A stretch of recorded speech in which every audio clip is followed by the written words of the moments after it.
This is a Relay project. Real Talk starts right now. Here's Ryan Jesperson.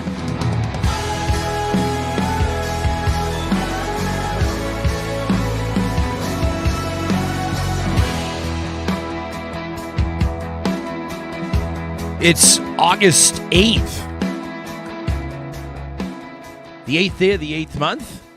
It's got to be some good luck there, right? Yeah, some vibes. That's a good luck number. Those are some vibes there. A good Monday to you. It's Jesperson and Hicks here. We hope that you had a fabulous weekend wherever you were, wherever you call home, whether you were on the road.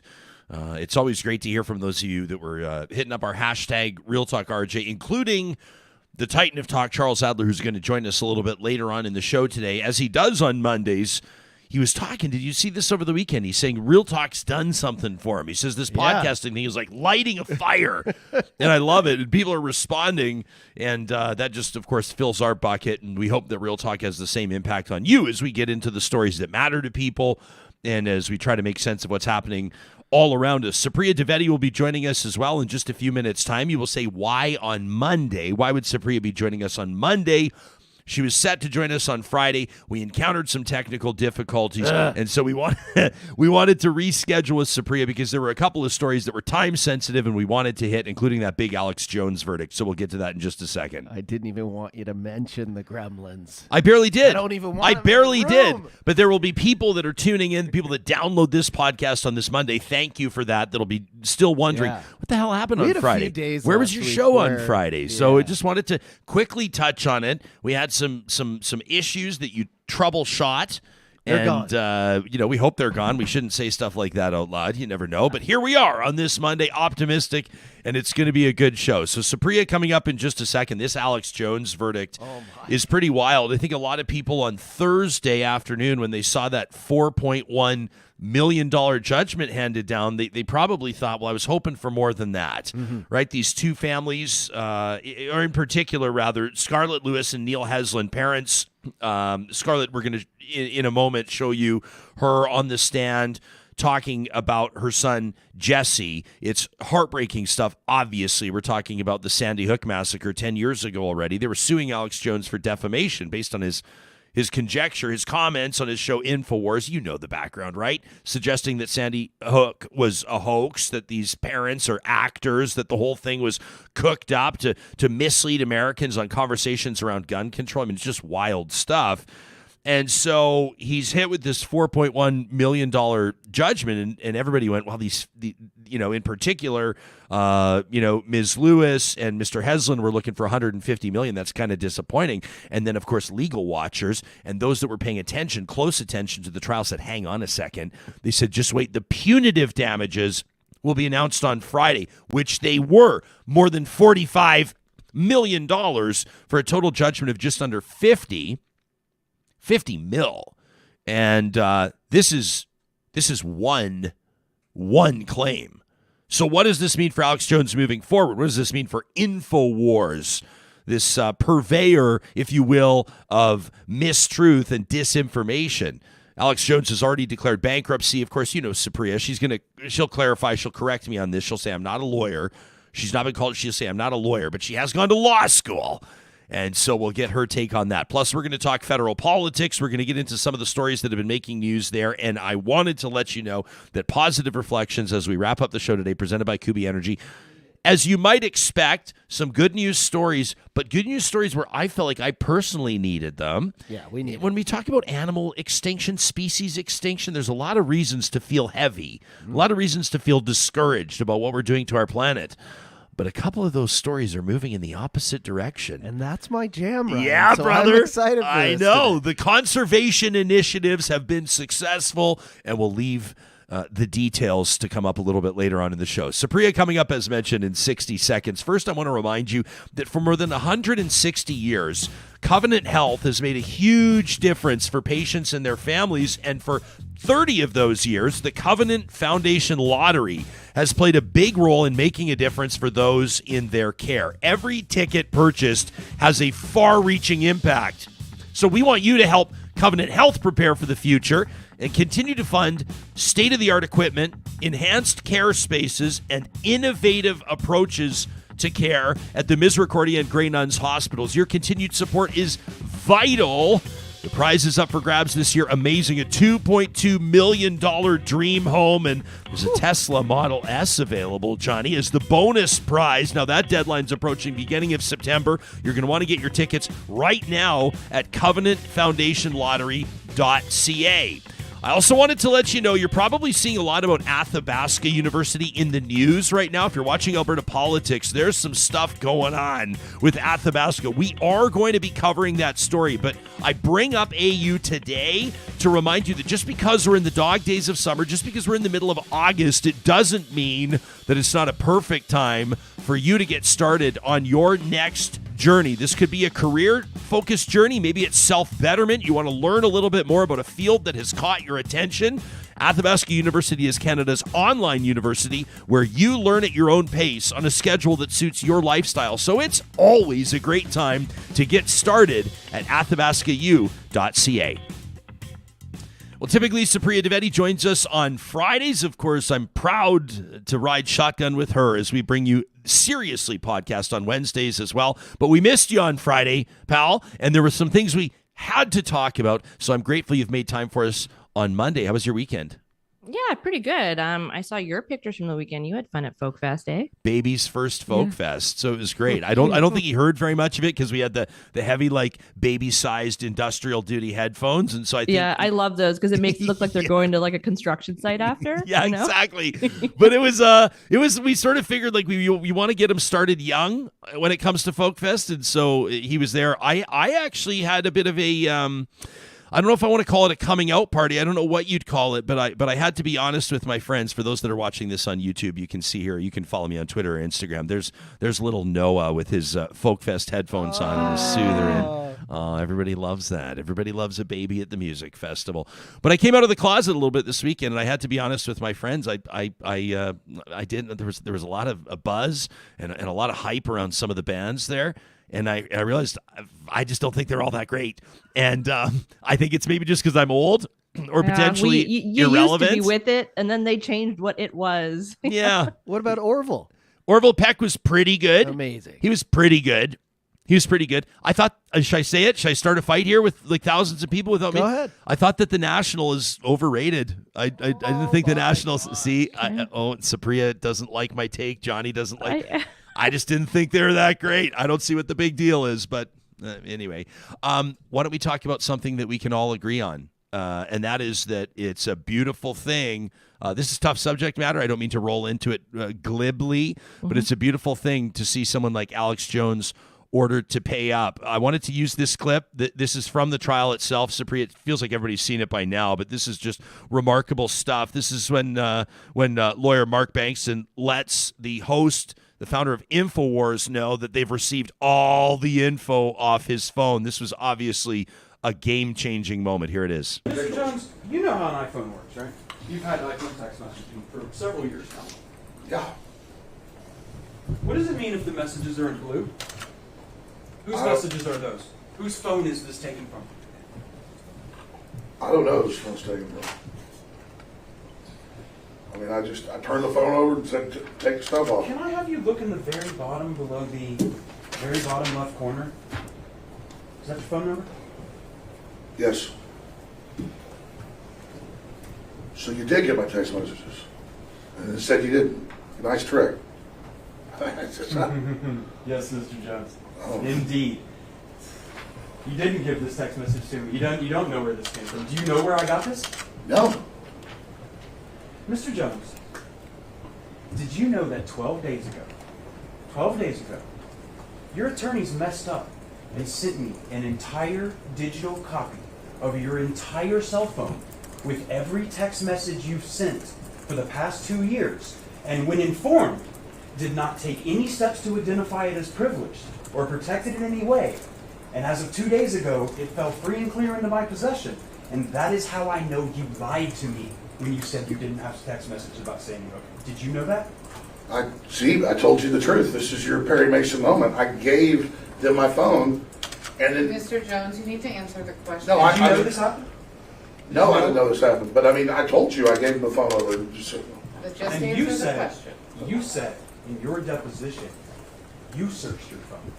You said you pulled down the text, did the search function for Sandy Hook. That's what you said, Mr. Jones, correct? And I had several different phones with this number, but I did, yeah. Well, of course, I mean, that's why you got it. No, Mr. Jones, that's not what happened. Yeah. My lawyer sent it to you, but I'm hiding it. Okay. Mr. Jones, Mr. Jones, please just answer questions. There's no question. Mr. Bankston also only asks questions. You can like hear the popcorn popping as people were watching this. I don't understand how that happens, how you make a mistake like that. Like, this is like Lionel Hutz would be ashamed of this lawyer. I just don't, I don't know. Like, and now there are reports that the lawyer is actually, going to face potential professional and, legal repercussions for this, which makes sense. But yeah, I mean, but to your point, off the top about just the verdict and like what it says, I think, and I'm actually glad, I know it was a kind of a mess for you on Friday, Ryan, but I'm kind of glad we were able to do this and talk about this on Monday once the punitive damages were actually awarded. Yeah. Because it really is just like, I think an opening salvo for what he's going to face in, the next couple of iterations of this. And it's interesting because a lot of folks were like, oh, well, this is now some big win for, mis or disinformation or conspiracy theories. And I think that's where we kind of have to like roll it back just a little. Like, this is about one person who said a bunch of really terrible and objectively defamatory statements about these parents, right? The bulk of like mis and disinformation and conspiracy theories don't generally tend to target specific individuals and, harming their reputation in the process. Yeah, no, that's a fair point. And I think sorry to be a Debbie Downer right away, like just being like, oh, this isn't some big win for mis and dis, but yeah. I mean, one of the reasons why we love talking to you is because you've never struck us as somebody that just gets caught up in the hype and runs away with the story into a direction that's inaccurate. And so we want to understand the magnitude of this. Some people are suggesting that the damages can be capped in certain states, and people are wondering what might this mean for Alex Jones or the future of InfoWars. Johnny, could you call up the other clip of Mark Bankston? So this is after winning. I mean, after winning in court, here's what the attorney had to say. I am a mother. Johnny, let's roll that back. I'll get to that in just a second. That's the mom. That's Scarlett Lewis. Obviously, I don't even know what to put into words. We'll get to that in just a second. But here's what the future might look like for Alex Jones. What this is heading towards is there's going to be a large set of plaintiffs who are going to be dividing up the corpse of InfoWars in the bankruptcy estate. And over the course of that process, that could get very, very dangerous for Mr. Jones, because there is going to be a new level of financial scrutiny. And if, some lawyer like me can basically find out that he's hiding the keys to the candy store, pull it out in front of him on the stand, I can only imagine what federal receiver's going to do. So yeah, it's going to get interesting from here on out. I love that. If some lawyer like me can do it. Yeah. Yeah. And that's, a really good point. And I think part of it was also really exposing some of the financials for not just, InfoWars and his shows, but like all of the merch and all of the weird supplements that he was hawking, and the forensic like economics of this are fascinating. And, he's claimed that he was basically bankrupt, right? And like, we now know that's not the case. And at one point, in fact, they're making like $800,000 a day just off of like, merch and other incidentals off of his site. So this does open the doors. But again, I would just say that this is very specific to Alex Jones and to InfoWars, more specifically than even that. And I don't know how much this judgment really like broadens out the scope for the overall war, and I'm putting that in air quotes, on disinformation. Yeah, I mean, you see people bring up other sites. People are talking about Breitbart here in Canada. People are talking about Rebel Media, and that's a litigious company if you've ever met one. Yeah. And you wonder if this might kind of awaken some people, and if we could see more pushback on this. Yeah, definitely. But I mean, part of that also has to mean that whomever the news outlet is, and again, I'm putting news in air quotes, but like Rebel, Breitbart, whatever site that you want to pick, they do have to go after an individual, right? And so the example that the Associated Press used in one of their explainer articles, which I found quite helpful, is that you can say that COVID isn't real. That's generally in an American context anyway. This is generally considered what's, protected under free speech, like under the First Amendment. But if you're going to go one step further than that and suggest that a doctor that is treating COVID is somehow a fraud or a charlatan or is, pulling the wool over everyone's eyes, that's where those statements are no longer protected if it can be shown reasonably that, the doctor's reputation was damaged and they suffered financial harm from it. Yeah. I wanted to share this. This is, I can't imagine. I mean, I always say, you and I are both parents. I don't think you need to be a parent to understand the magnitude of grief that these families, nearly 30 of them, feel after their children were taken from them. These kids now would be turning 16, 17, 18 years of age. They'd be graduating from high school right now. They won't. Little Jesse, 6 years of age, was among those killed at Sandy Hook Elementary, and his mom, Scarlett Lewis, had a chance in court to stare Alex Jones in the face and to tell him why she was pursuing this legal action. It's powerful stuff. I am a mother, first and foremost, and I know that you're a father. And my son existed. You're still on your show today trying to say that I'm implying that I'm an actress, that I'm deep state. You have this week. And I don't understand. Truth is so vital to our world. Truth is what we base our reality on. And we have to agree on that to have a civil society. Sandy Hook is a hard truth. Nobody would want to ever believe that 26 kids could be murdered. Nobody would ever want to believe that. I understand people not wanting to believe that, actually. I don't want to believe it. But I've, since that day, dedicated my life to keeping kids safe. It's our responsibility. I used to think it was the school's responsibility. It's actually our responsibility. And I've dedicated my life to that. And having a quarter of Americans doubt that Sandy Hook happened or doubt the facts around Sandy Hook is not conducive to keeping our kids safe. That, I think, is the moment where she says a quarter of Americans have doubts that this even happened.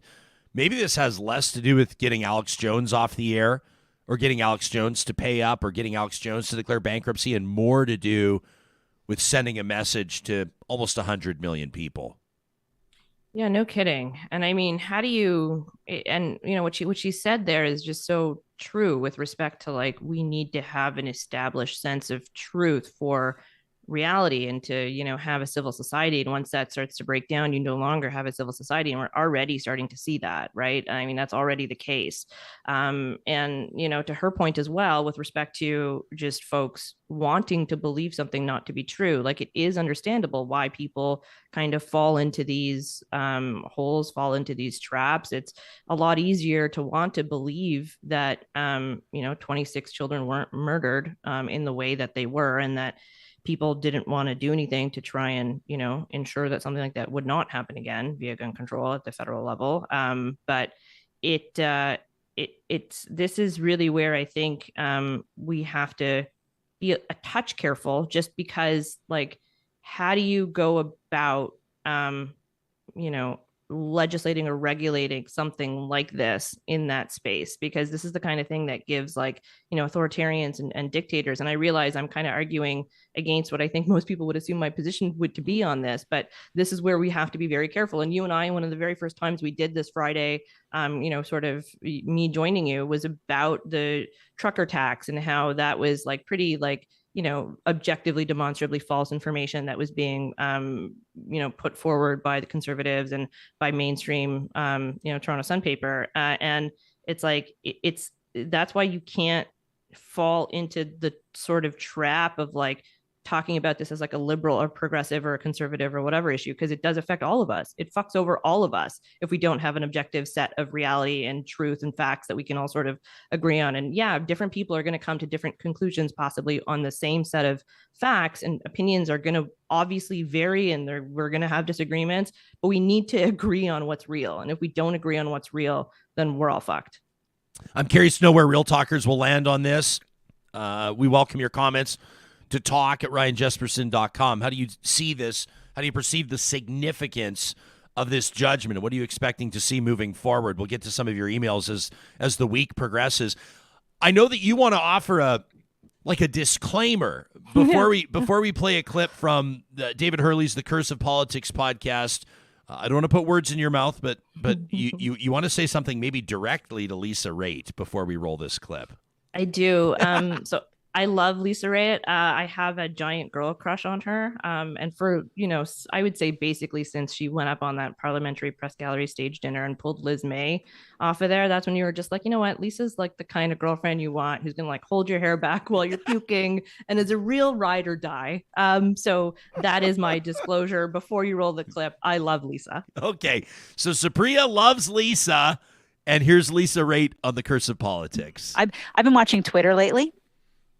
Because always a joyous experience. Yeah, not Twitter. Sorry, other one, not Twitter. TikTok. I've been watching TikTok. Oh. And the amount of somehow in my algorithm, I found myself into the side of TikTok that has people complaining about living in Ontario, and it's late 20s, early 30-year-old people like crying on TikTok saying, I can't afford to live here anymore. I can't do what I want to do. Now, I mean, as a Gen Xer, I say, well, you can't eat out every night, guys. You can't go to clubs all the time. Those $14 lattes are going to come and hit you at some point in time. But that's not their lifestyle. They've grown up very differently, and they want to preserve what they have. And they're being told, you got to go back to the way it was in the. Okay. So this is just a different take on the avocado toast thing, but it is. And I mean, I don't know a place anywhere that's selling $14 lattes, but whatever. I just think that a lot of Gen Xers and a lot of boomers tend to misdiagnose the affordability issue. And, we can broaden that out to affordability issues more generally with just how expensive things are. But if we just focus on housing, I think for a second, where there's, ample data, at least with the Canadian market, to show just how nutty it has been and how runaway it has been. And not just for owning a house, but rents are very high too. And so I get that if you're a little bit older, you look at folks that are younger and you're like, well, if you just stop doing X, Y, and Z, then you'd be able to, pull yourself up by your bootstraps. But that's just simply not true. And, in the example, I will use myself as an example, but when we bought our first place in Toronto, semi-starter home, we had it for 4 years, and then we moved because we needed, a larger place. I now live in the suburbs. My in-laws live with me. We just needed more space. So in the time that we sold that, we would not have been, it was 4 years, a little bit less actually, just slightly by a few months.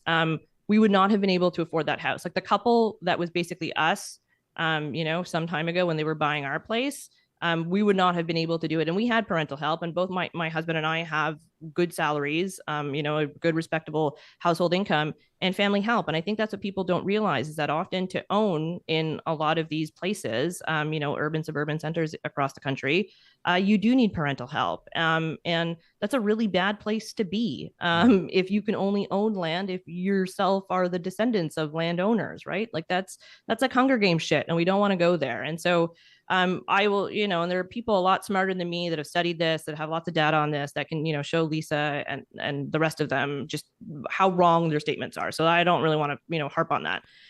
But I think what is also true with what Lisa said is that, we need to also just be a little bit honest with ourselves. And I think there is also ample data to show that folks that are younger do tend to spend more of their money on entertainment and food. Now, it's not that they're spending so much money on the entertainment and food that they can't afford stuff. It's that they can't afford stuff. So maybe fucking let them order a burger every now and again. You know what I mean? Sure. And go have a beer with their friends. Yeah. Kathy says, I have friends paying more for rent than what they'd pay for a mortgage, but they can't save up for a mortgage because they're spending 70% of their income for shelter. So it's kind of that vicious circle. Obviously, politicians have tapped into this to varying degrees of success. Yeah, maybe late, but I mean, you even look at what Pierre Poilievre's tapping into right now and who he's selling memberships to, we speculate, or what we see anecdotally about where his support's coming from. And you've laid this out in previous appearances on this show, is that he's going almost to an entirely different or previously disengaged demographic with whom this resonates. The question is, politicians can bang the drum and make a lot of noise about it, but does anybody have a solution? No, I don't think they do, because I think nobody really wants to admit the fact that if you actually do make housing more affordable, the folks that already own homes are going to see a decline in their equity, right? That's just the way it goes. You can't just all of a sudden tinker with the housing market so that the folks that are already in it aren't going to feel it. Now, the question is it worth doing it so that the people that are already arguably comfortable feel a little bit of that versus getting folks into more housing? And I mean, I come down on yes, but I understand why people would come down on the other side of it. And I think until we can really grapple with that and grapple with the fact that our economy is a good chunk of it is dependent on our overinflated housing market, we're not going to really want to do anything about it. And a lot of the measures just make it worse, right? Like a lot of the incentives for getting first home time buyers into the market. And again, I'm putting that in air quotes because it's generally just helping people that are already sort of upper middle class. You're not really getting at the issue, and I don't really see a ton of politicians hammering to want to build more rental stock across suburbs and across urban centers. Or maybe I'm missing. I don't know. Do you? I don't know. I haven't seen it. I mean, maybe there are one-offs. I mean, different cities are doing different things to try to create affordable housing options, but oftentimes that's also not getting first-time home buyers into their first-time homes. A lot of time that's also sort of, I don't know if you'd call it emergency housing, but there are there's the unhoused population that includes families, many of them, but certainly not exclusively new Canadians. I mean, you look at the demand and what the real need is across the country, and I think it's almost overwhelming. Jill here says, you can't do much for the current generation, but today's parents need to get their finances in order and think about how they can position themselves to help their kids. I mean, you got some runway there, and you got to think ahead to it. Speaking of parents, before we run out of time with you, I had to play this. It was going to be fresh on Friday, but I think it still sticks, and it seems to me to be flying under the radar a little bit. Former VP Dick Cheney got a pretty direct message for 45. He's got a message for his fellow Republican, Donald Trump. Here it is. In our nation's 246-year history, there has never been an individual who is a greater threat to our republic than Donald Trump. He tried to steal the last election using lies and violence to keep himself in power after the voters had rejected him. He is a coward. A real man wouldn't lie to his supporters. He lost his election, and he lost big. I know it, he knows it, and deep down, I think most Republicans know it. Lynn and I are so proud of Liz for standing up for the truth, doing what's right, honoring her oath to the Constitution, when so many in our party are too scared to do so. Liz is fearless. She never backs down from a fight. There is nothing more important she will ever do than lead the effort to make sure Donald Trump is never again near the Oval Office. And she will succeed. I am Dick Cheney. I proudly voted for my daughter. I hope you will too. I'm Liz Cheney, and I approve this message. What do you think? I've been so excited to ask you about this. Okay, look, so what Liz Cheney is doing, I mean, it's commendable, right? Full stop. She's going up against her entire party. She's under intense death threats and threats to her physical security, and her family's been roped into all. So full stop. Okay, what she's doing is good. Getting your dad to start an ad for you is okay, fine. And then you add in the fact that Dick Cheney's kind of the definition of what I would assume people think the deep state to be. Yeah. So not exactly helping her case. And then I think the broader point here is just that it reminded me, and I texted you this to give viewers an insight into our text chain, but I was it just reminded me of that meme of I never thought the leopards would eat my face. Sobs Yes. the woman who voted for the leopards eat my face party. It's just one of these things where it's Trump didn't crop up out of nowhere overnight, right? The Republican Party laid the groundwork for him, including Dick Cheney and the other elder statespeople within the within the party apparatus. So I don't know. It's just good, I guess. Do it now. It's better now to fight for the Republic and for democracy than never. But what the fuck did you guys think you were doing when you were like laying out the red carpet for this guy? All these new politician videos and the way that social media is going, and you can shoot, your phones can shoot 4K now. I'm just excited that there's a huge market now for the musicians that are putting together and composing these moving violin vignettes. All I was focusing on was the music. It's the music. It's Cheney in the cowboy hat with the music. I was just disappointed that there wasn't a close up of like his itchy trigger finger ready to draw. Like it kind of felt like he was there already. But so Dick Cheney calls Donald Trump a coward and the biggest threat to the United States. Interesting stuff. Thank you for making time for us. We will see you bright and early on Wednesday morning, my friend, when the next episode of Seriously drops anywhere people get their podcasts, of course, on YouTube too. Looking forward to it. Thanks, Sounds good, Supriya. Ryan. You got it. That's Supriya Dwivedi. Give her a follow on social media, as if you don't already. And again, if you haven't yet subscribed to Seriously, you can get it anywhere you get your podcasts. You can find us on YouTube. And, of course, you can check out our flashy new website at seriouslypod.com.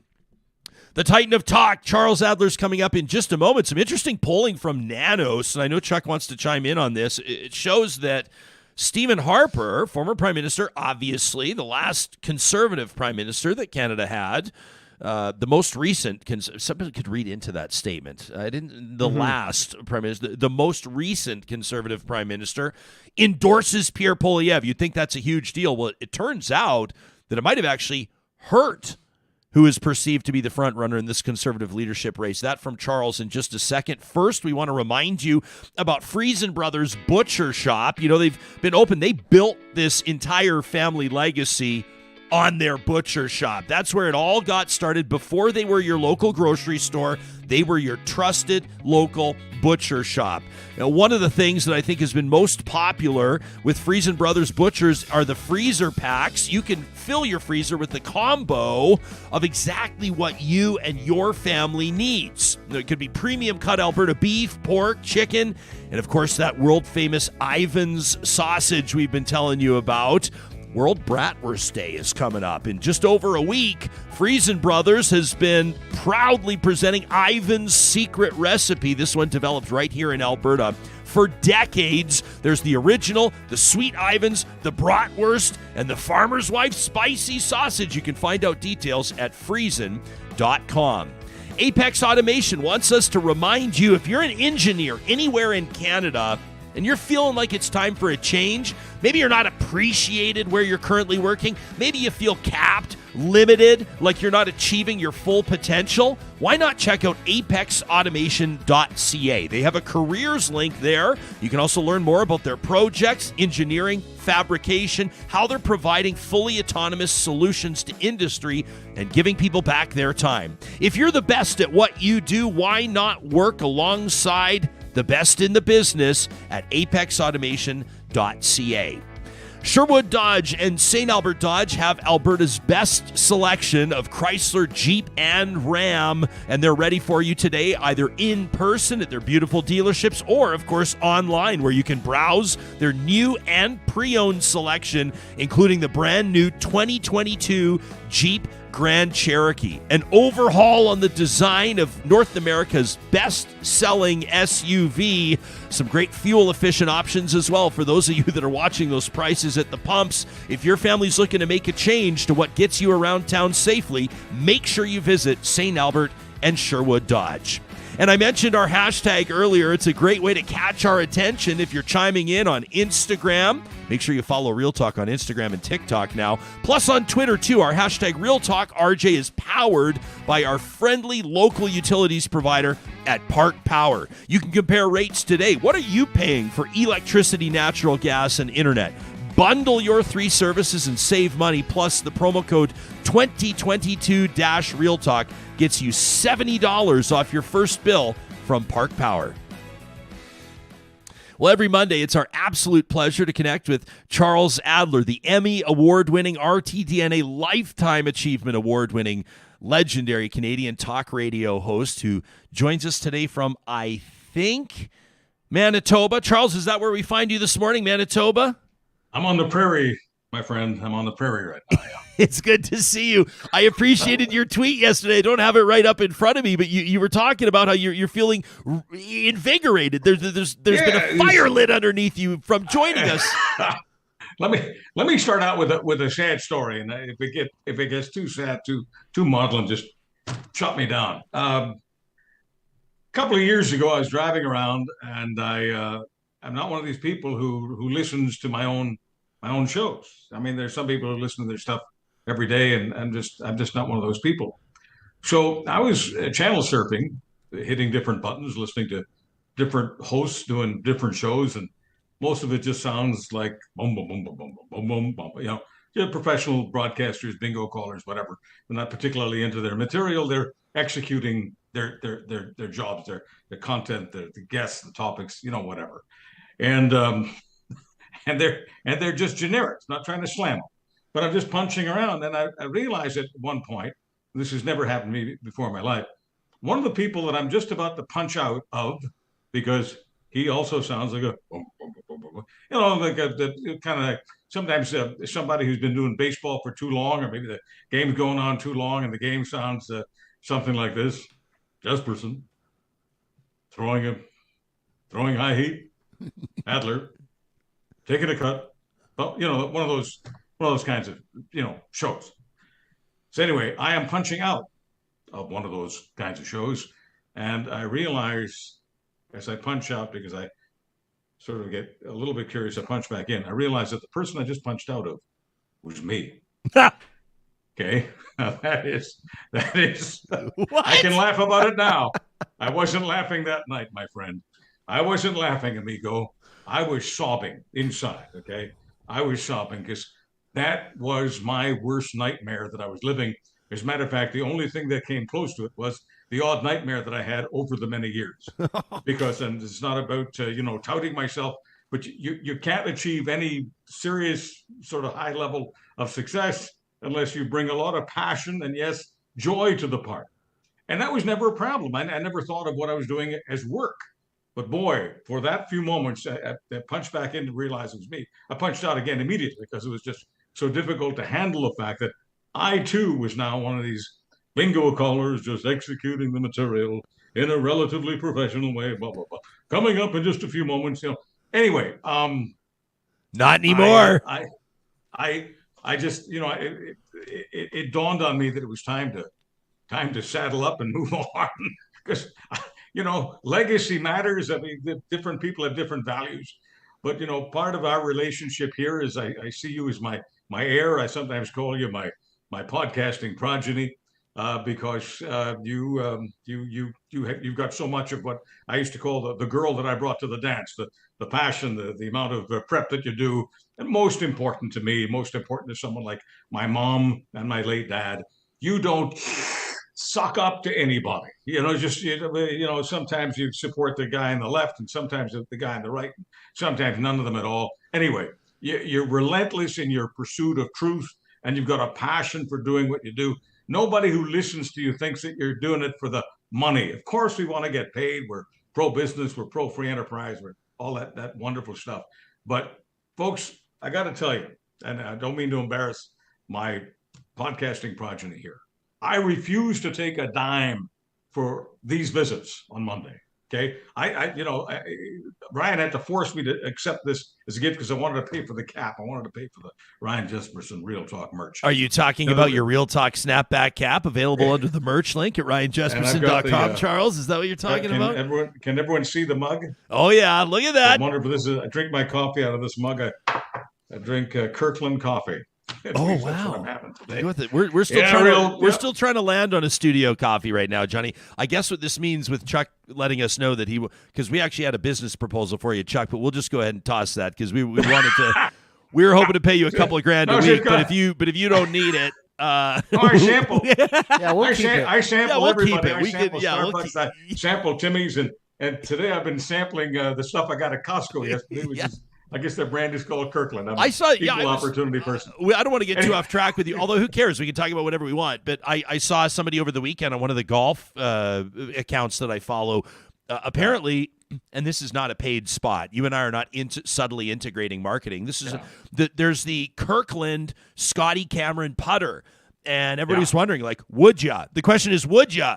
And I've got some buddies that play the Kirkland golf balls, and people are convinced the same with the Kirkland vodka, right? Everybody thinks the Kirkland vodka is really just Grey Goose, but branded differently, and everybody's pretty sure that the Kirkland golf balls are Pro V1s, although I don't know if that makes sense to me. And then people are wondering now, would you play the Kirkland Scotty Cameron putter? Apparently, it's a great blade putter, but a lot of people can't get over the fact that it's Costco branded because sometimes optics matter, right? Well, it's just crazy. I mean, Costco. I mean, I get Skechers shoes at Costco, but I mean, the point is that I don't know. I mean, maybe we have to sometimes state what we think is the obvious, because I'm feeling like Captain Obvious right now. Costco does not make coffee. They put their brand, they put their label on coffee that some other really good coffee maker makes, and it's the same with golf clubs. Ryan, do we think that anybody in this intelligent audience thinks that Costco's a manufacturer of stuff? I think that people is so fascinating. I don't mean to get off on a real tangent here, but the idea of branding and logos, John, you feel the same way? It's like people that you could I mean, I know I'm speaking to Captain Obvious. You can stamp a certain something on a T-shirt, and all of a sudden the T-shirt goes from like $18 to $180, and nothing changed about it. Mm-hmm. And it's just, and you feel better. Maybe you should feel more stupid, but you feel better. You walk around, you got the confidence. Like, you would never wear a T-shirt to a wedding unless it's that brand of T-shirt. Yeah. Right? Or it's like, it's the same thing with like Gucci and Prada. These are all like, it's all the same leather and materials. But of course. It's just a name on there. And yeah, it's built better. It's manufactured in a certain place, but it's still just cotton and wool and leather. It's all it's the the same. same deal. Hey, Charles, speaking of branding, obviously it matters a ton in politics. I want to provide, I pulled a bit of an extent. This clip's about a minute, but I wanted to give, I mean, the full video is like 7 minutes. Pierre Poilievre released this over the weekend, but it'll set the table nicely for us to talk about the campaign. I want to talk about this Nanos polling, about Harper's endorsement. But first, this was Pierre Poilievre. Oh, this video's something else. He's good at what he does. I'll give him that. This one released just a short time ago. Hola, Justin Trudeau. It's your old amigo, Pierre Poilievre, coming to you from rural Manitoba with a few quick questions that you can answer for me while you relax, reclined on the beach, drinking a cerveza, in between trips out on the surfboard. Before I get on with it, though, can I just take off this mask? I don't mean to be too forward. It's just I noticed you weren't wearing a mask when you were getting off your private jet, even though you're requiring everyone else to wear one on a plane. Some might call that unmasked hypocrisy, but I wouldn't say such an unkind thing when you're just trying to relax. In fact, I don't have a problem with you taking a vacation. I hope you and your family are well. I just wanted to find out what your vacation means for everyone else. I've been thinking about how you got to Costa Rica and how you're getting back, and what it means in the lives of ordinary people. Let's start with what powered your jet. I presume you used jet fuel. There are no electric planes that can take you those long distances, Justin. I presume you didn't get there by bicycle. In fact, you used a lot of fuel, according to the National Post. In every one but 11 of the last days, you were actually flying somewhere doing photo ops. In fact, you burned more fuel last month than an entire trucker convoy would have burned if it had driven from Regina to the nation's capital. Titan? You know, the thing is, it goes through 7 minutes, and it comes across. And I realize that, you know, my conservative friends and my ex-friends are going to, you know, slam me for this. But when a guy is obsessed with somebody, in this case, Pierre Poilievre, obsessed with Trudeau, and it goes on for 2 minutes, 3 minutes, 4 minutes, my God, 7.5 minutes, it comes across like the kind of creep who is stalking someone. I'm not suggesting that Pierre Poilievre is dangerous or that he's stalking the prime minister in the way that some wingnut is stalking and creating a security threat. But it's got that kind of creepy feeling. Now, I realize that if you're loving the guy, every moment of that is just wonderful entertainment. It's important. It's inspirational. it's whatever. But I just went on Twitter like I want to do, and I asked people whether they were inspired by this or creeped out. And you can just imagine how most people felt. Now, I realize it's not a scientific poll, and this is a poll of my followers who are generally creeped out by Pierre Poilievre. I'm sure if I had done the same poll on some other talk show host's site, one of those, I would have gotten inspired. He's the Messiah. But there you go. I just, to me, and some of his videos have been very effective. I think there was the housing one in Vancouver that was pretty good. He says this tear down is like $2 million, and then he goes on to talk about the cost of housing. That's pretty good. And then he was in I like the one that he did at the passport office. I didn't catch that one. Yeah, that was very well done. Okay, so I mean, his team, and what he's doing is working. He's doubled the Conservative Party membership in the several short months, and Jenny Byrne of his campaign team is doing an effective job. But I just he strikes me, to be honest, as a bit of a twerp. Hola, amigo. How is your vacation on your private jet? What are you suggesting, you fucking the prime minister can't take his family. Sorry, I hit the brakes there. I didn't want to go. I'm still trying to get an interview with Pierre, so I'm gonna hold my horses just a tiny little bit. I'm gonna keep him in the corral for now. I don't know if he's going to talk to us, but the ask is in. What do you mean? It's just being a geek. The prime minister's supposed to hop on the Red Arrow bus and drive it. Then what are you talking about? He's the prime minister. Mr. Poilievre, are you not going to fly private if you're the prime minister of Canada? Are you not going to go on vacation in the middle of August with your family member, with your kids? What are we talking about? There's no electric jets. This is lowest common denominator type stuff. This is really trying to appeal bicycles. It's like you're talking to the least educated, least informed, most gullible voters in Canada, and maybe Pierre Poilievre is dangerous. In the context of stalking, you say, I'm not saying he's dangerous. He might actually be. This is why I'm back, folks. This is why I'm back. This is why I'm reinvigorated with joy and the passion. And for a while there, I thought I'd lost it for life. But Ryan Jesperson has resurrected my passion for what we're doing. Okay, fine. So Pierre Poilievre is going on, and it does come across. I mean, aside from the image of the stalker, it kind of does remind you of the nerds in elementary school, high school, college, whatever, who try to be cool. And there is nothing more painful than watching someone who isn't trying to be that. And I give the guy credit. In some videos, he's got his moments where he's a pretty effective communicator.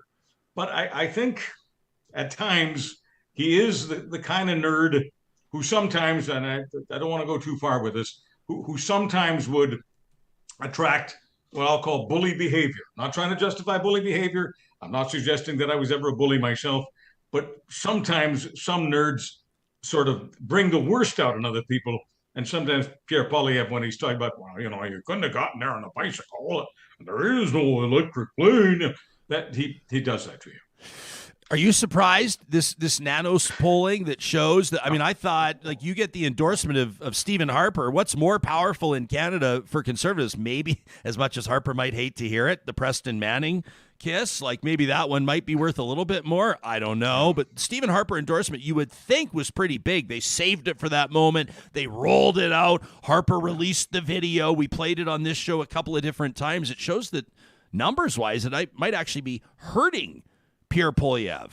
Yeah, I think there's an operating myth that the Conservative Party of Canada has been perpetrating for a number of years, and I think it's a myth that is much more believed in the West than the East. I mean, the hardcore truth, if you look at the political map, is that the Conservatives do a piss-poor job in most area codes, the overwhelming majority of area codes, east of Manitoba, east of where I'm sitting right now. And maybe if I hadn't lived in all those places, or maybe if I didn't come from there, maybe if I didn't broadcast all those places and continue my dialogue with people from there, maybe I wouldn't be as aware of it. But when you're living in Western Canada, it is hard. And if you've spent most of your life in Western Canada, it's hard to sometimes believe that a Stephen Harper endorsement wouldn't be, Christ touching you, right, on your garment. But in much of Canada, it simply isn't. You tweeted, anyone who's genuinely surprised that Stephen Harper's endorsement of Poilievre turns most Canadians off doesn't have a clue about how the majority of Canadians feel about the former PM. No matter how much conservative talking heads wish to build monuments to Harper, he's not popular.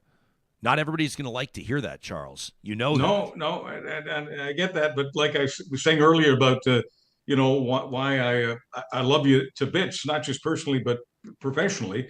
It's because you don't sit there and before emitting whatever it is that you want to admit that is coming straight from the heart and the soul and your values and your heritage and everything else, you go, well, I should say this, but I shouldn't say that because so-and-so. I mean, you actually slipped on the banana peel, if you don't mind me criticizing a moment ago. Please do. You wanted to say something about Pierre Poilievre, but because John, God bless his pea-picking heart, is trying to book him, you don't want to, you didn't want to make your partner's life harder for you. Yeah. And it's true, folks. I mean, politicians tend to appear on shows that are relatively friendly to them.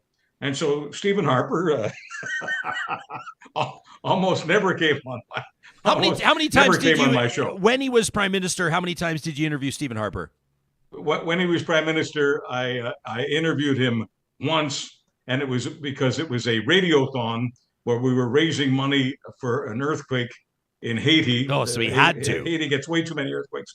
During one of the earthquakes for Haiti, and the only way that he would come on is if I absolutely promised not to ask him any questions outside of Haiti, because when he was the leader of the alliance, I really pissed him off because I asked him about private options for healthcare. And wouldn't that invigorate the system, bring billions of dollars into the economy, allow people who join various healthcare organizations to get their healthcare done with their private insurance paying for it, allow people of more modest means to get. I mean, basically, I was suggesting the parallel system that exists in Switzerland and Scandinavia and basically all over the world, except maybe North Korea and Canada. And all I was asking him was whether or not he would support what he for years had been supporting before he became the leader of the alliance. And, he just said, he went on the air and said, no, he doesn't support that at all. He supports the current status quo.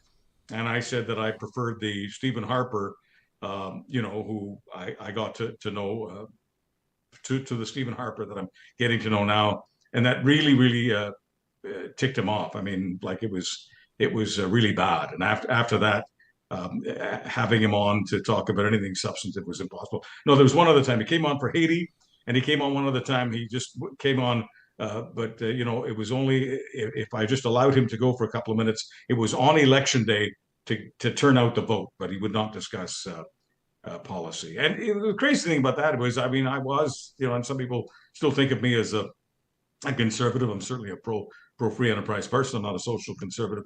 Never pretended to be.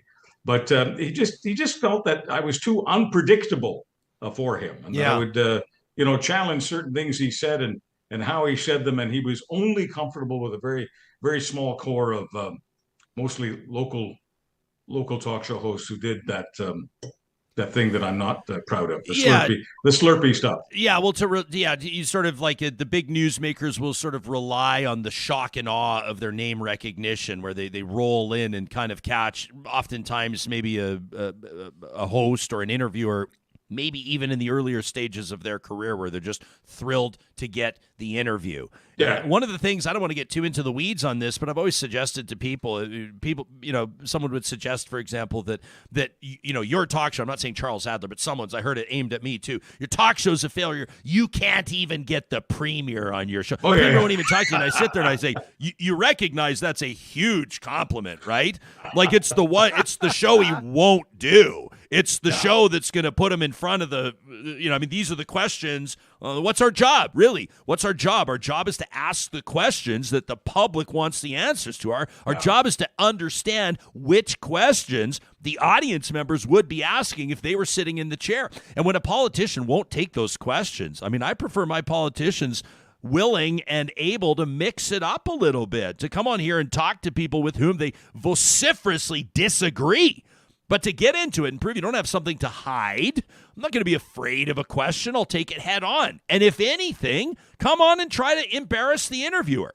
Come on and try to do it. If you're so confident in your position, why don't you make me look like a fool in front of my audience? Let's dance, baby. Yeah.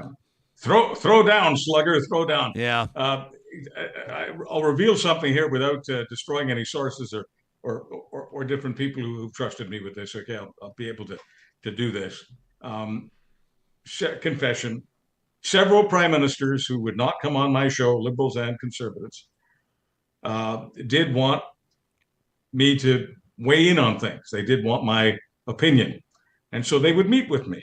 Sometimes they'd fly me in to where they were, and sometimes they would fly in. I'd meet them in different places privately. And some people listening to this will think that I'm a real hypocrite, that, why didn't I bring them on the show? I had no choice, and they didn't want to come on the show.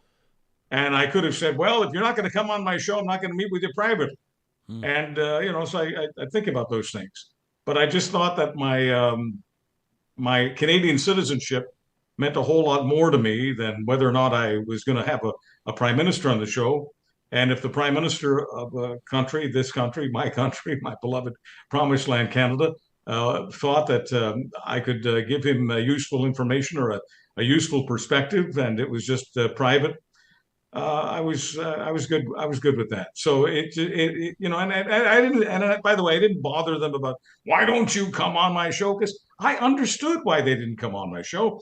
They wanted a controlled environment. Yeah. And they didn't want unpredictability. They didn't want chaos. They didn't want some news clip being fashioned from what they were saying that they didn't want out there. And I mean, let's face it, I did have a reputation for generating news when I had newsmakers on.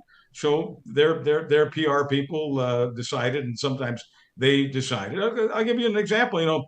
We got people on Twitter who think that I'm kissing Justin Trudeau's ass. Justin Trudeau has never come on my show. Never. So someone might ask, well, yeah, but have you met with Justin Trudeau privately? Well, that's private. I can't say. I can just say that I have met with most prime ministers in my lifetime. I've met with almost all of them privately, and I'm honored that they would invite me. And I guess in some ways, from a professional perspective, I should be honored that they wouldn't dare do my show. Jason Kenney, I'm sure, when he sees this or hears about this, will say those guys were right, and he wishes he had never come on my show. Right? I mean, am I wrong about that? If people missed your master's class with Jason Kenney just ahead of the 2019 election, pressing him on his advocacy and in an antagonistic sense in San Francisco, demanding to know why he wouldn't apologize for it, they should look it up online because it's one of the more remarkable interviews that I've ever heard in my life. Something else I figured out, Chuck, pretty early in my career, is that people find interviews with politicians boring because they are. And very rarely do you get a great interview with a politician. I think most people would rather hear a clip or hear a quote from a politician and then get expert, unbridled analysis on it from people that can speak freely. There's a lot of talk shows that'll brag. They get all the ministers on. They get the party leaders on. And you know what? People's eyes glaze over a lot of the time. I think you got to find the balance. I think a show for its credibility needs to open the door for politicians to come on. I think you need to hold their feet to the fire. I think that it reflects well on a politician to be willing to face those questions from the general public by way of a medium like this podcast. But at the same time, the numbers don't lie. A lot of times people have no time for what they know they're going to get, which is canned answers, which is a whole lot of words, really, quite frankly, about nothing. Well, if my show had my success, such as it is, had depended on politicians appearing on my show, I would have had no success at all, because I guarantee you there were very few people who played at my level who had as few politicians on as I did. Did I talk about politicians a lot? Of course I did. Did I run their clips? Of course I did. But the thing is that, there's and I don't know how, much into the weeds we are here, but there's an agreement, kind of a tacit agreement that some people have with politicians, and that, you can ask them any question you want, and then they can go on for as long as they want with their answer. And then you're not really supposed to challenge the answer. You're supposed to go on to the next question. there were certain people, and I won't name them, who were very, very angry with me on the Kenny thing because they felt that when Kenny gave me an answer, no matter how horrible the answer was, no matter how duplicitous it was, no matter how shallow, no matter how empty, no matter how irresponsible it was, I should have just gone on to the next question. And to me, if I had done that, I would have no character. I wanted to make that interview about Jason Kenney's character. I wanted to introduce him to the people of Alberta. I know that sounds smug. There I am in Vancouver thinking that Jason Kenney in Alberta, with all these different media people talking to him, had not been introduced to the people of Alberta. Well, I'm sorry. That's how I felt about it. And I was right. I was absolutely right. And everything that they attacked me for on the Kenny thing and how Kenny looked on my show, and they many people said that I made him look a certain way. It was my fault that he came across as a shallow, intellectually bankrupt hypocrite. All those things that happened on my show that night, people realized within a year or 2 years. All that my show did was give them a preview of coming attractions. And no, politicians don't make for great interviews simply because the people who interview them, and I realize we got lots of people, in media who are watching this, and they'll throw stones. That's fine.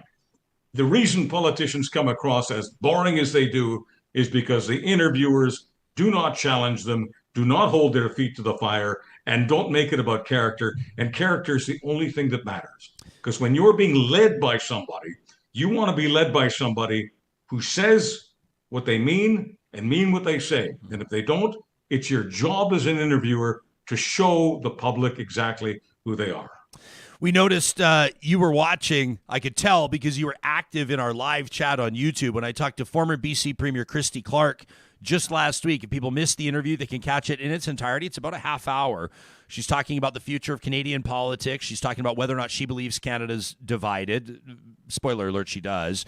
She talks about the future of pipelines. She reflected on her time as premier, specifically in the context of different methods of healthcare delivery, like Charles just teed up. But I noticed that you chimed in. You had a specific comment. Something she said resonated with you. And here's a clip from our interview last week with Christy Clark. The reason I became so passionate about natural resources and LNG in particular is because I care about Indigenous reconciliation.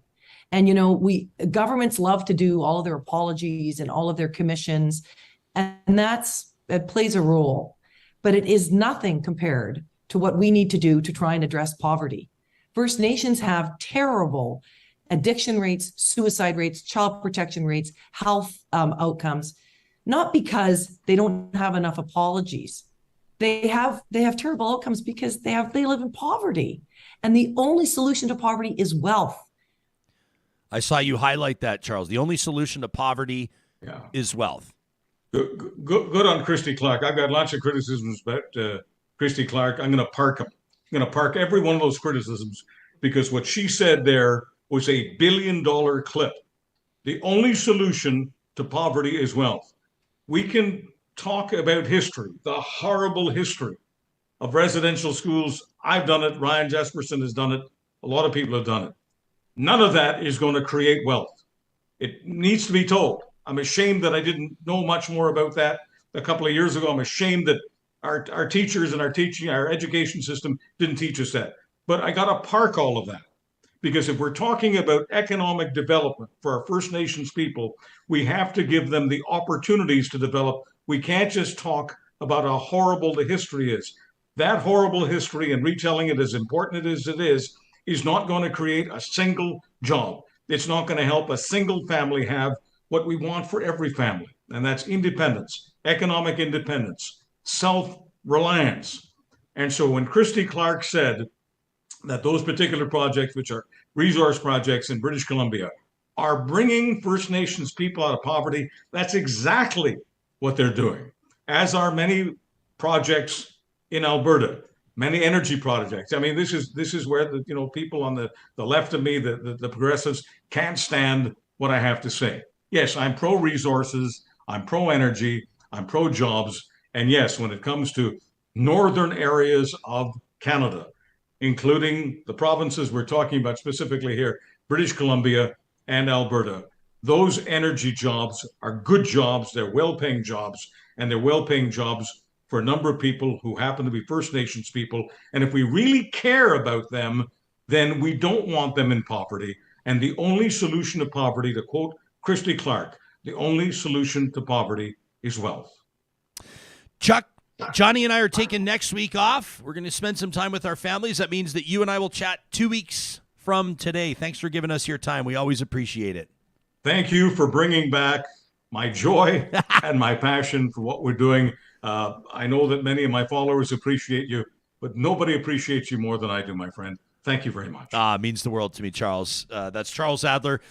Give him a follow on Twitter. And, of course, the guy, the best thing about Chuck is that he will engage, right? If you got something to say to him, and if you approach respectfully, as a matter of fact, that's not even a prerequisite, but we recommend it. Yeah.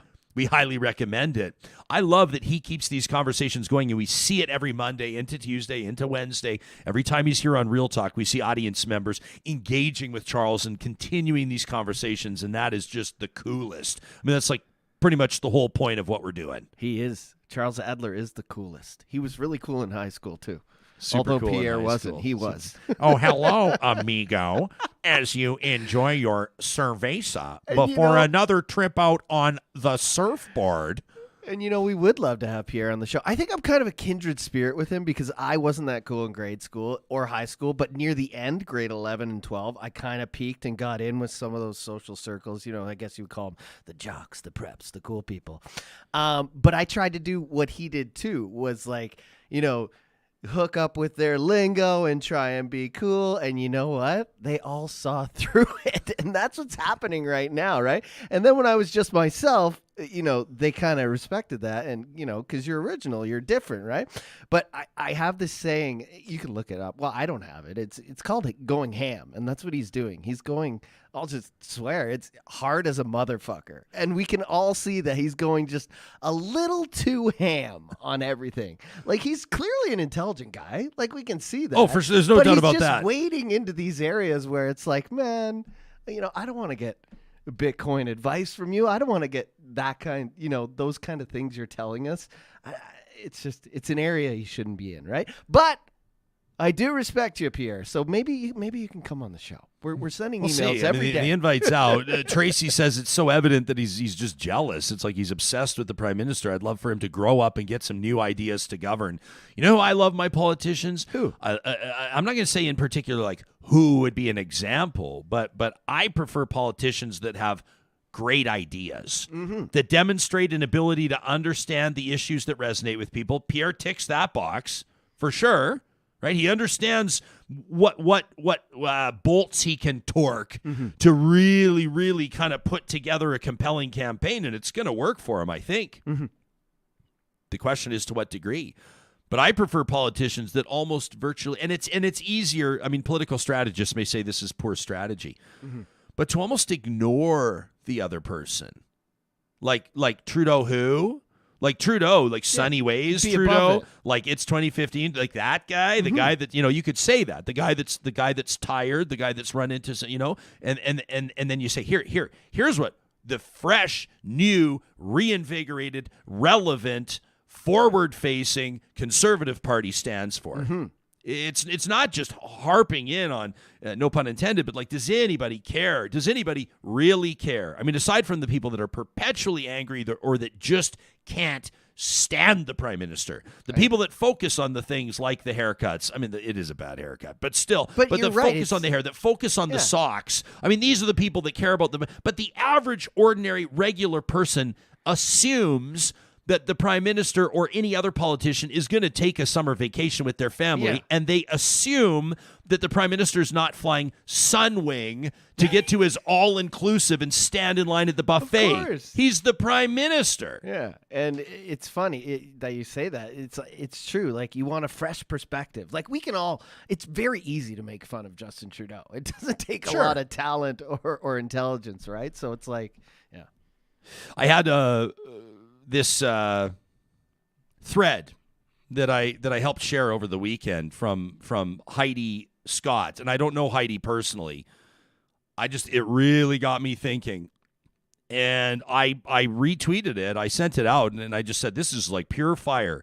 And I said, I'd be curious to hear, this is not intended to be some sort of an anti-conservative broadcast. I mean, shit, we're talking to conservatives all the time. Jean Charest is going to join us on Thursday. I'm grateful he was able to reschedule after we had to postpone on Friday. So he'll join us on Thursday, Jean Charest will. But Heidi Scott tweeted this out over the weekend, and it obviously caught fire. A lot of people are paying attention to it. I want to read it.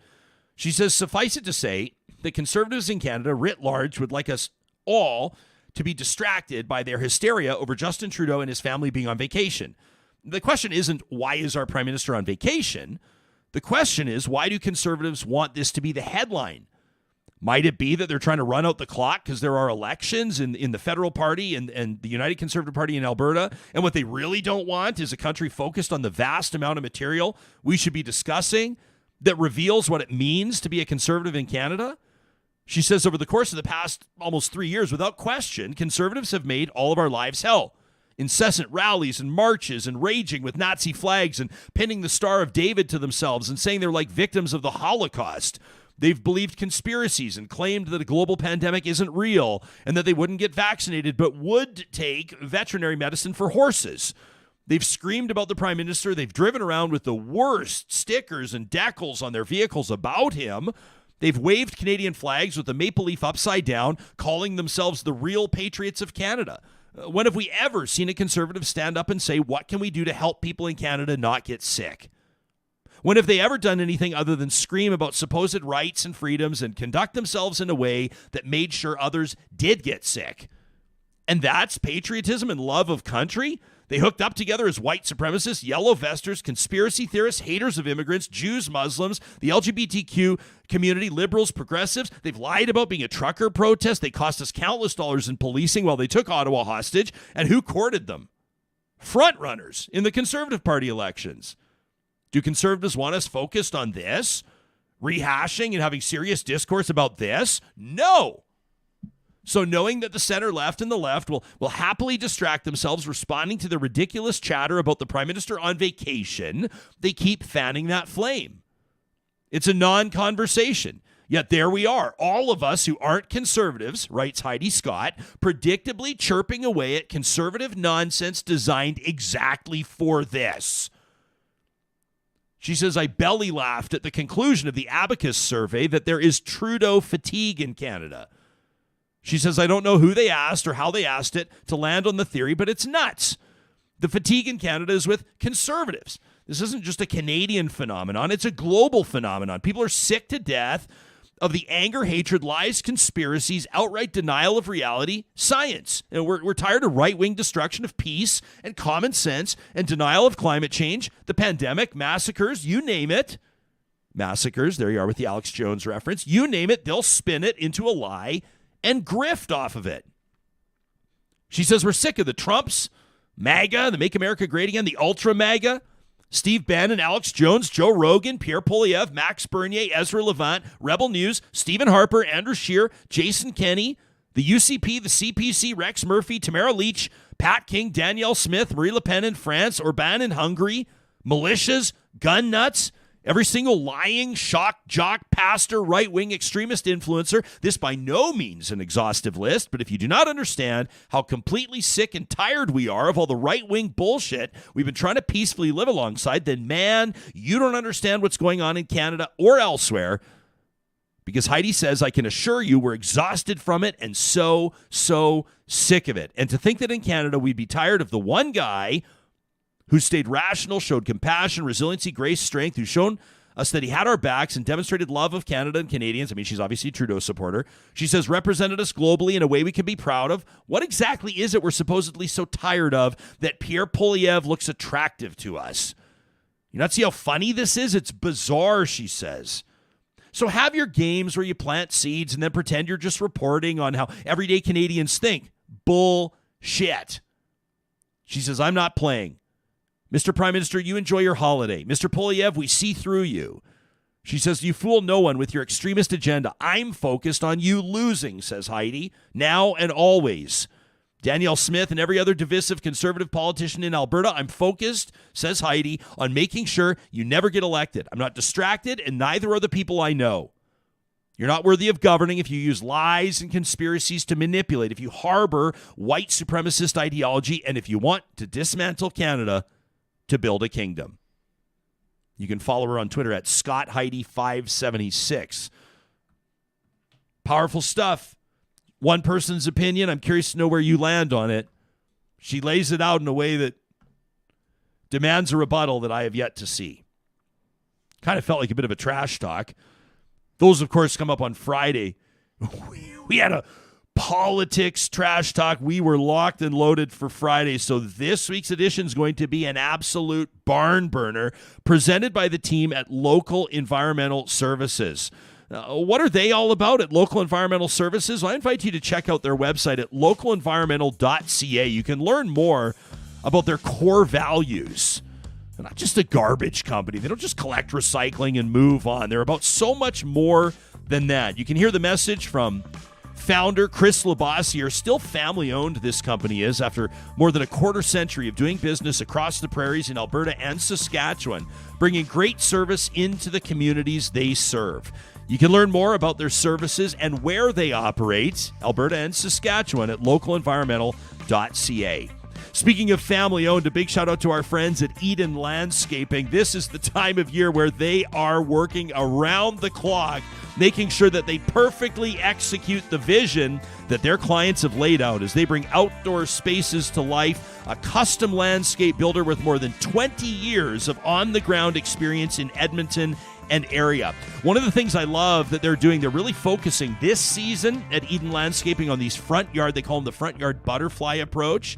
People are moving away from just acres of sod, right? Get your lawn. I was going to say burn your lawnmower. That's a terrible idea. Maybe donate it to somewhere that could use it. Get rid of that mower. And why not adopt some of the more native grasses and the plants that help the pollinators? This tees us up nicely for our positive reflections right now. People are more aware of the ecological impact of landscape design. Eden's focusing on this. You can learn more about what they're doing at landscapeedmonton.ca. And a big shout out to our friends at the Dairy Queens of Northwest Edmonton and Sherwood Park. It is Miracle Treat Day coming up this Thursday. That's August 11th. You can buy a blizzard and bring health and hope to local kids. This is in support of the Stollery Children's Hospital Foundation. But I want to give a special mention to the Dairy Queens in Palisades, Nemeo, Newcastle, Westmount, and in Sherwood Park at Baseline Road. They don't just take the profits from the blizzards, they take the whole shebang. And so every single cent of your blizzard purchase on this Thursday is going to benefit the Stollery Children's Hospital. When you're there at Dairy Queen, keep in mind as well, you can place pre-orders ahead of time. You want to pick up blizzards for the kids at summer camp, maybe bring in a box of blizzards to the office. They'd be happy to take your order. You can find more on the Dairy Queens by visiting the sponsors tab on our website, ryanjesperson.com. Every Monday, our friends at Kuby Energy give us reason to focus on the positive, to fill our buckets, to get the week started off on the right foot. It's Positive Reflections. And, we talk a lot about the negative side of ecological impact that humans have, right? We hear about species going extinct. The white rhino, I think, of a lot of our marine life. We know the fish species are threatened. We hear about the impact of deforestation in the Amazon rainforest and other parts of the planet. But there are some good news stories as well, like these ones that were shared with us late last week by Brynley, who sent us an email to talk@ryanjesperson.com. Check this out of Colombia. This is a rare hummingbird species that was rediscovered after no documented sightings for more than 13 years. As a matter of fact, it was only the third time that the Santa Marta sabruing had been documented, only the third time since it was first discovered in 1946.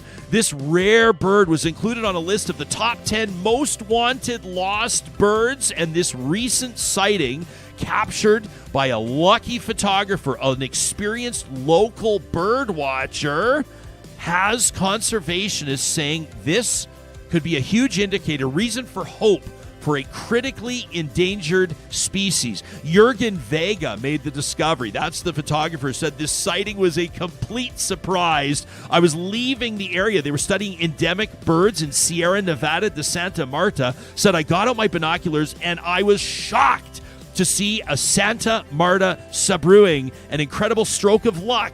It perched on a branch, giving me time to take the photos and video. Now, elsewhere on planet Earth, a good news story out of Nepal.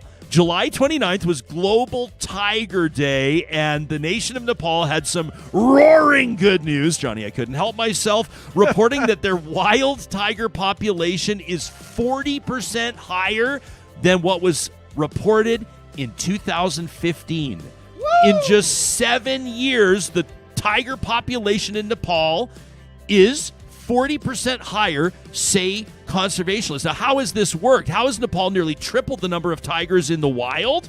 Well, this historic increase since 2009, Johnny, it's up almost 200%. I like it. Over the last 13 years. It's the result of the protection of key tiger habitats and corridors. They're partnering with local communities, and they're really cracking down on poaching and the illegal wildlife trade. Now, of course, they say that the bigger target here is to double the population of wild tigers around the world.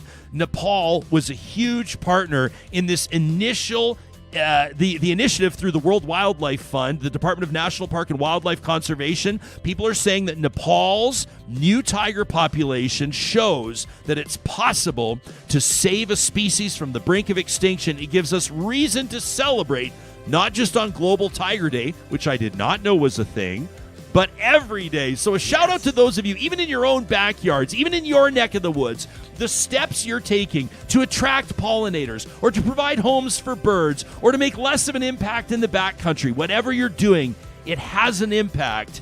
And these are the good news stories that we're thrilled to bring you every Monday, our positive reflections presented by Kuby Energy.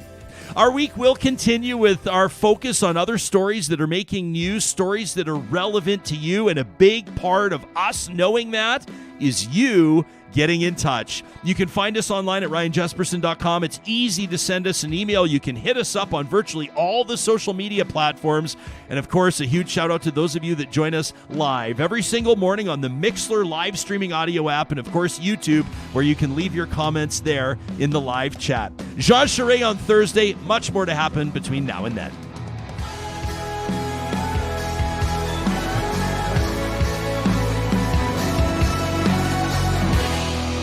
Real Talk is hosted by Ryan Jesperson, executive producer Josh Dunford, technical producer John Hicks, general manager Katie Cook-Chivers, account coordinator Lawrence Derlego, human resources Lena Shepard, website design Mike Johnston, voiceover by me, Carrie Skelton.